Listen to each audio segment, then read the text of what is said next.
Hi people of YouTube, this is Zero Infantum here again to talk to you about Skull Servant some more.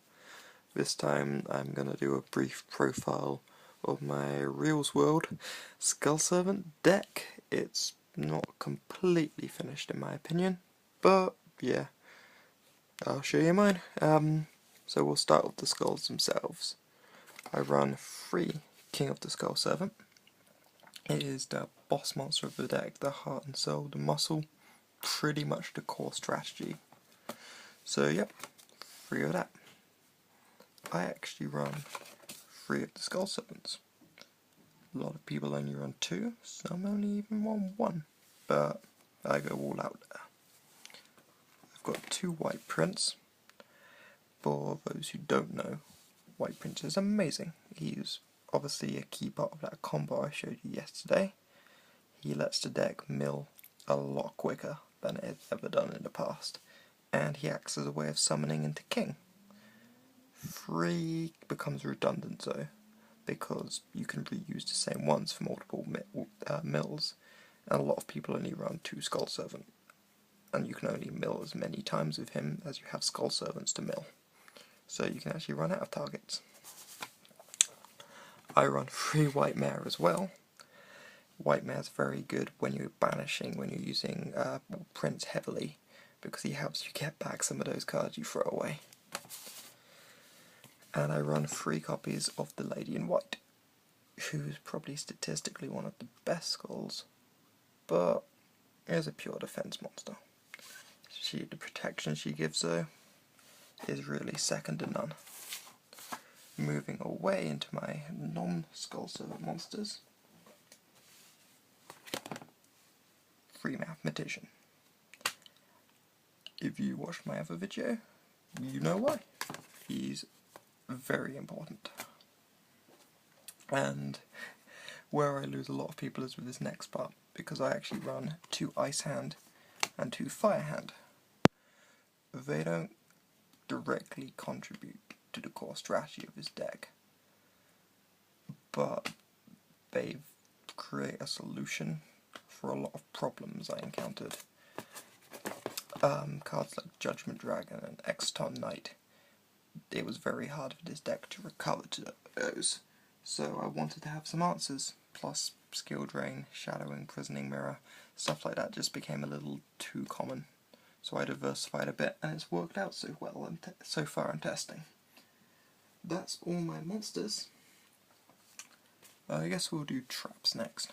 This is short but sweet. 2 Fiendish Chain, attack negation, effect negation. It's a solid staple. Torrential Tribute. I run this over bottomless in this deck because by using Lady in White and King can actually live Torrential Tribute, which makes these big splashy destruction cards a lot more one-sided in your favour. So I like them in Skull Servant decks. And then 1 Compulse. Compulse is just good. You can use it to reuse Mathematician, you can use it to disrupt your opponent, you can use it to get your monsters out of dodge. I'd use Compulse in most decks personally, not just Skull Servant. And then the spells. So many spells. 2 creature swaps. Almost every monster in this deck is a good creature swaps target. Even swapping them King is wonderful, because for them it has no attack, and you can ram into it, then use its effect to special summon it back again. 1 Bearer from a Different Dimension. I may have mentioned this, I banish a lot of stuff, and being able to get that stuff back is good. 2 Mystical Space Typhoons. It's Mystical Space Typhoon. Yeah, I don't know what to say about that. 1 Book of Moon. Similar reasoning to Compulse, it's just very good at disrupting plays. You can find yourself using it in all kinds of ways. It's just nice in most things. 2 Lance. I'm normally more of a fan of Forbidden Dress than Forbidden Lance, but In this deck, the main monster you're aggressing with is King, who has ridiculous amounts of attack at most times, so losing 800 attack instead of 600 isn't a big deal as far as defensive purposes go. Also, since Lance makes it unaffected by spell and traps, I've actually a few times found myself forbidden lancing Lady to get around skill drain, which is nice. Free upstart goblins. I'm one of those players. Consistency is just nice. Having a card which just immediately replaces itself with another card is just a no-brainer. I can't turn it down. One Foolish Burial. Yeah, it's Foolish Burial. It sends a card to the graveyard, and all this deck's entirely about sending cards to the graveyard. I think I mentioned I like splashy destruction cards. One Dark Hole for exactly that reason.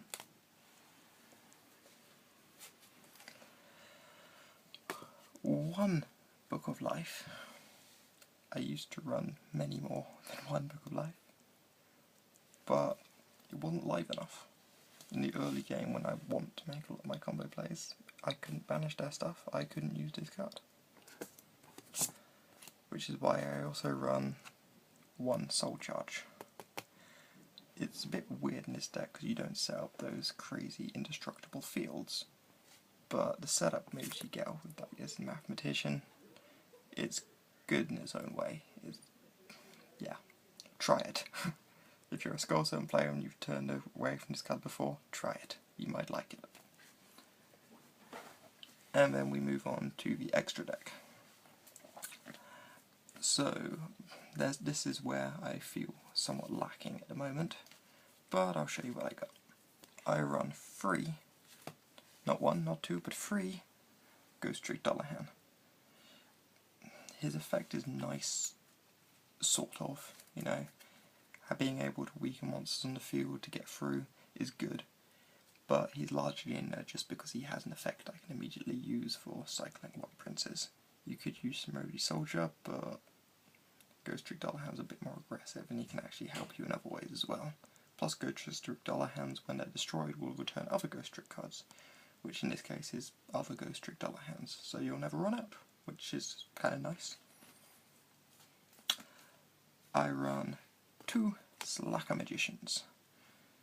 I don't summon her much, to be honest. She's really the first rank 1 I came across, which was quite good. She used to be good a long time ago, but I almost always go into Dullahan. This is where I'd kind of trim the fat if I saw another monster I had to fit in. And there is one on the horizon, but I'll talk about that in a bit. I run 1 number 54 Lionheart. You don't summon him much, but when you do summon him, he's hilarious, and he'll randomly win you games you have no business winning. So, till I see something which I have to fit in instead, he gets the slot. That's my rank 1s. Let's move on to the rank 3s. I run 2 Leviair the Sea Dragon, because I really liked that combo I showed you yesterday, and I want to make sure it's always live. Leviair's good when you can banish stuff with White Prince to summon King, and you can just use Leviair to get those monsters back again. It keeps the deck live, it stops you burning up all your tools, which is important. I run 1 number 30 Acid Golem of Destruction. I love this card personally. It is huge, it's really easy to summon, and it's a hilarious creature swap target. Also, I really hate Skill Drain. Skill Drain hurts this strategy a lot, and Acid Golem is an easy way to counter it without having to dedicate cards from your main deck, so he normally earns a slot for that. I run 1 number 47 Nightmare Shark. I don't get much use out of him. He's a really cool card, and occasionally he will get you wins. It's something it's, you know, when you've got those back and forth games, he can appear and get that last bit of damage through. Till I come across something better, he gets his slot. But he's it's not like I will always run this card type scenario. We actually move on to my rank 4s now. Currently, I've got number 103, Ragnar Zero. It's card draw with pseudo monster destruction on a fairly decent body. It has its uses. There's nothing uniquely special about it for this deck, but it has its uses. I've got number 101, Silent on Arc, which again is just removal. You go into it, you get rid of stuff, you maybe get a hit through. Fairly standard. I've got Black Ship of Khorne. Again, to fulfill the same thing, removal, get stuff out, get some burn damage through. Random burn is very valuable in the current game. It will win games. Which is also why I have Gagaga Cowboy. Yeah, Gaga's not very special, but he's got his uses. And the final card I run in my extra deck at the moment is Downard Magician.